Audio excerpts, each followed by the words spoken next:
step in the room. But I guess if I do that, it just proves I didn't learn anything from last year. Greg, will you please pass this note to Shelley? Why, certainly. Greg is a dork. Man, I don't know what is up with girls these days. It used to be a whole lot simpler back in elementary school. The deal was if you were the fastest runner in your class, you got all the girls. And in fifth grade, the fastest runner was Ronnie McCoy. Nowadays, it's a whole lot more complicated. Now it's about the kind of clothes you wear, or how rich you are, or if you have a cute butt or whatever. And kids like Ronnie McCoy are scratching their heads, wondering what the heck happened.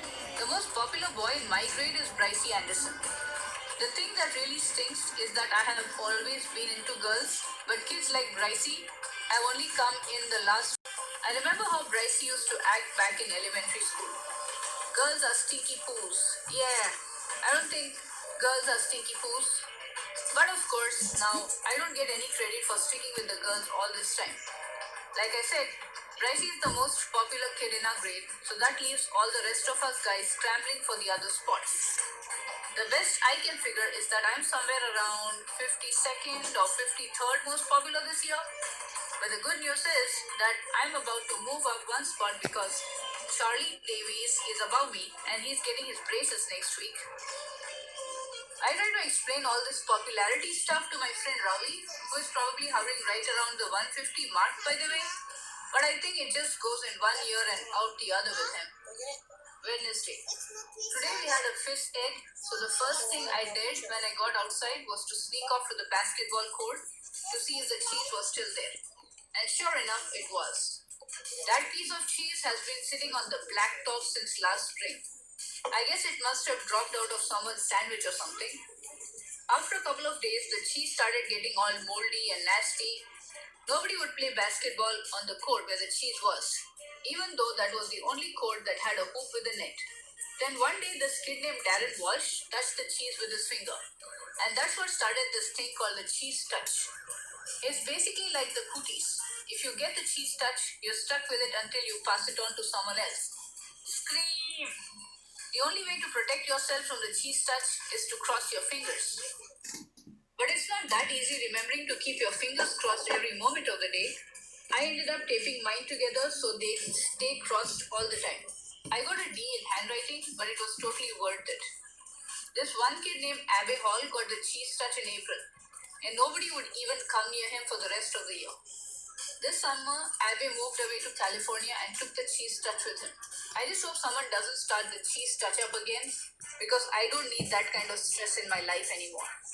Thursday. I'm having a seriously hard time getting used to the fact that summer is over and I have to get out of bed every morning to go to school. My summer did not exactly get off to a great start, thanks to my older brother Roderick.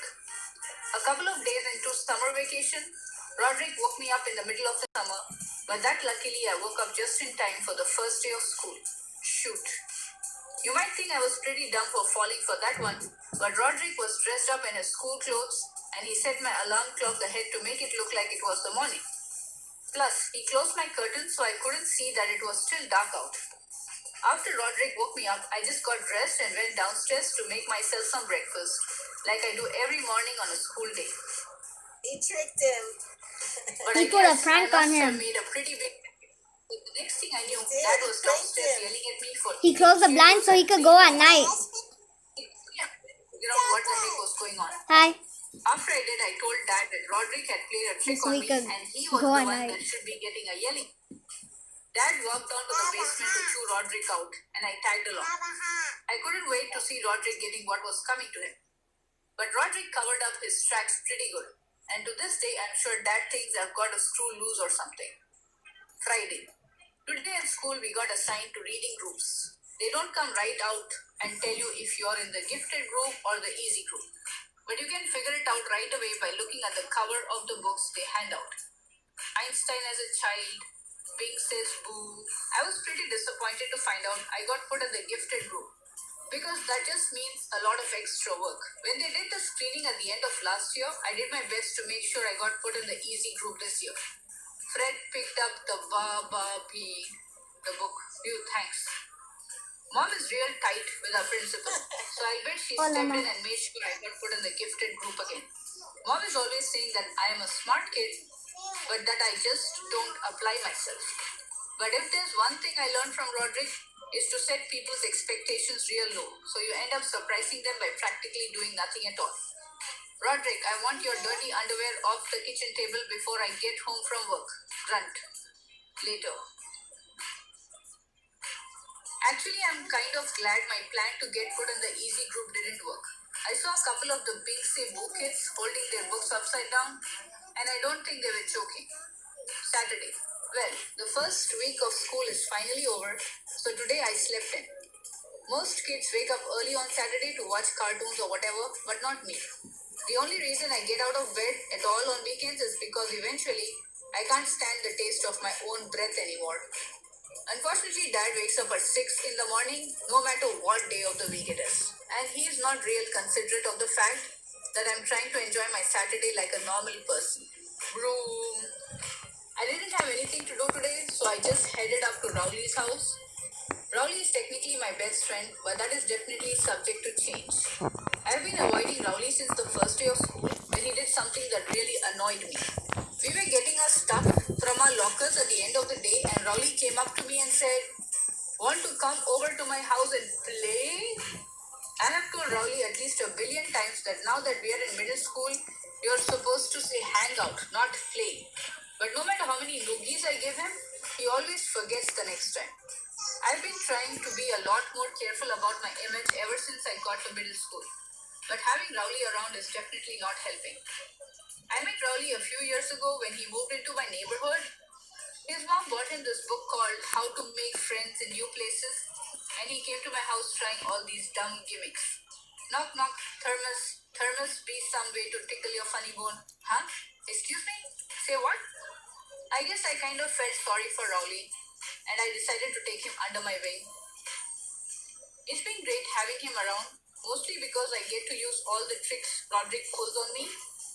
Did you know that if your hand is bigger than your face, it's a sign of low intelligence? Really? Ha, gotcha.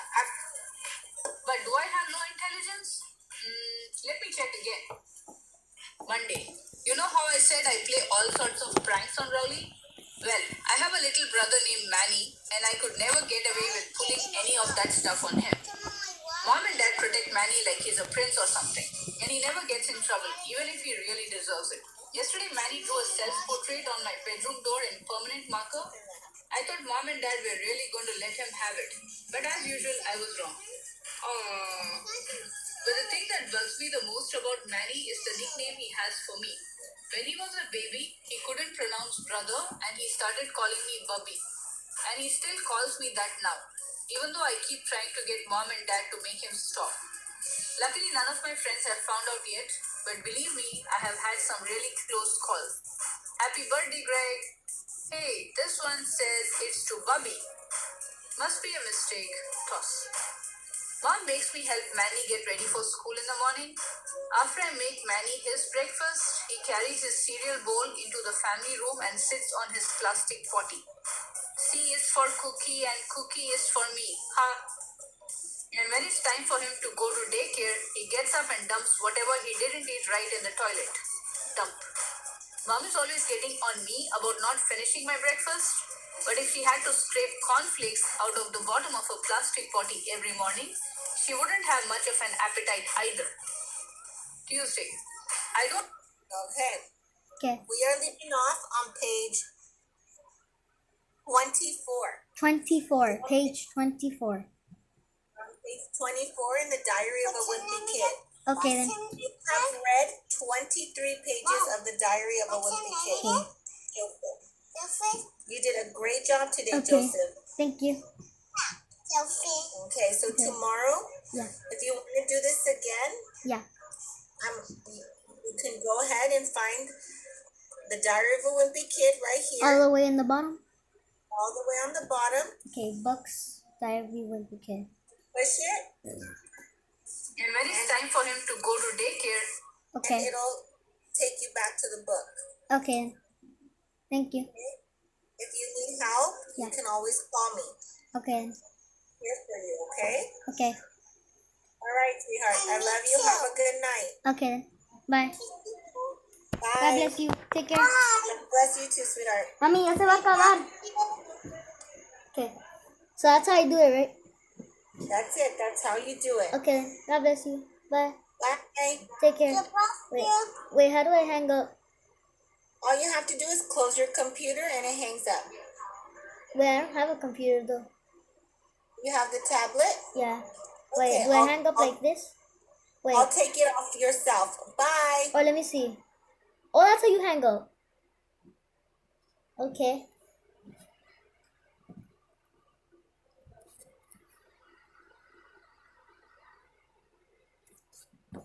Done, ma.